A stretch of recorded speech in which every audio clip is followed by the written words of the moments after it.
Mes chers amis, il faudrait avoir la langue des anges pour dire quels étaient les sentiments de la très sainte Vierge Marie en ces derniers jours d'attente.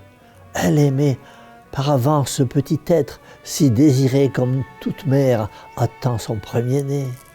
Elle va bientôt presser sur son cœur celui dont elle pourra dire, comme Dieu le Père, « C'est mon fils ».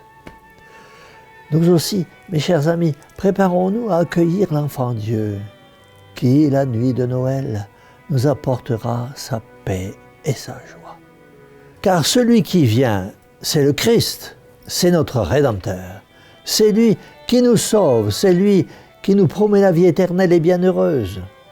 En cette nuit sainte de Noël qui approche, je vous conseille, mes amis, de penser souvent à cet événement qui a marqué l'humanité. Quelle vision et quel message! Jésus nous apporte sa paix. Soyons dignes de lui. Il vous faudra avancer avec piété près de la crèche de l'enfant Dieu pour écouter sa petite voix divine qui dira à votre cœur « C'est pour toi que je viens sur cette terre. C'est pour te sauver de tes péchés. C'est pour te conduire dans l'éternité où tu régneras avec moi. Mais pour cela, je ne te demande pas grand-chose, simplement de m'aimer et d'aimer tes frères et tes sœurs, car pour ton salut, c'est une question d'amour. Car il n'y a que l'amour qui rentre au ciel. Dans mon ciel, aucune haine, c'est l'amour qui règne. Dans mon ciel, aucune rancune, c'est l'amour qui règne. Dans mon ciel, aucune méchanceté, c'est l'amour qui règne. Dans mon ciel, aucun orgueil, c'est l'amour qui règne. Et si tu crois en moi, si tu m'écouteras alors, car je suis venu sur cette terre pour te sauver, parce que je t'aime.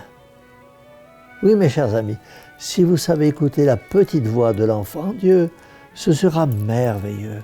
L'enfant Dieu nous donne une leçon unique d'humilité. Dieu, créateur, qui s'incarne parmi nous, lui qui a créé l'univers, les astres, notre terre, lui qui nous a créés pour nous rendre heureux, s'est abaissé au point de se rendre petit enfant, de naître non point dans un palais, mais dans une pauvre étable, voulant partager notre nature humaine, vivre dans l'humiliation et la souffrance, et mourir sur une croix, en pardonnant ses bourreaux, promettant la vie éternelle au bon larron. Quelle leçon, mes amis! Ne perdez pas cette leçon, ne prenez pas cette leçon à la légère, car il y va de votre salut.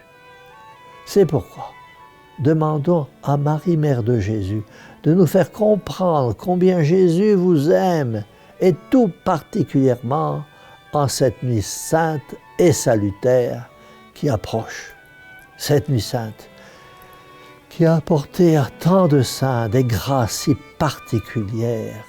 Pourquoi ne vous apporterait-elle pas si vous êtes fatigué par le labeur, angoissé par vos préoccupations, meurtri dans vos affections les plus chères?